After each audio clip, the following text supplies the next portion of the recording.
On va à présent mettre en évidence la relativité de la simultanéité à travers une expérience de pensée. Alors imaginons que l'on ait une personne, ici debout, située à égale distance de deux appareils photo avec des flashs, et que cette personne, avec une télécommande, puisse déclencher simultanément les flashs à un instant t0.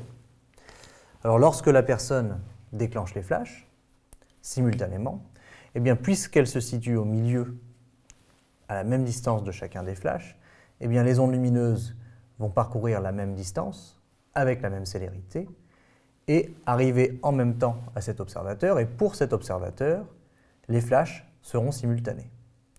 Alors maintenant, si on considère que l'on a un avion qui survole cette expérience à une vitesse assez élevée et constante, avec un observateur ici dedans, et on va supposer en plus qu'à l'instant t0, l'avion est exactement au-dessus de l'observateur.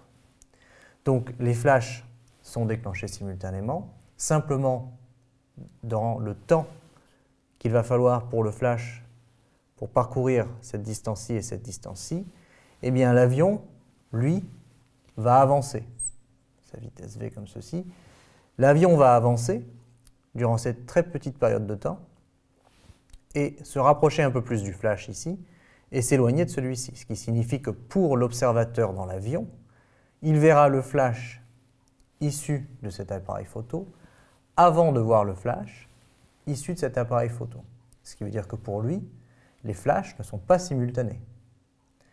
Alors, c'est gênant, on a apparemment une contradiction. On a un référentiel galiléen lié au sol dans lequel deux événements sont simultanés et un référentiel galiléen lié à l'avion, parce que l'avion vole à vitesse constante, dans lequel deux événements ne sont pas simultanés. Or, le premier postulat de la relativité nous dit que tous les référentiels galiléens sont équivalents.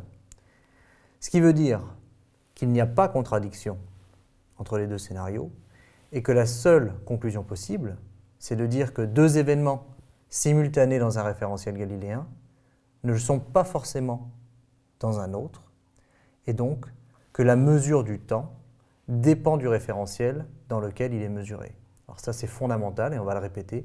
La mesure du temps dépend du référentiel dans lequel il est mesuré.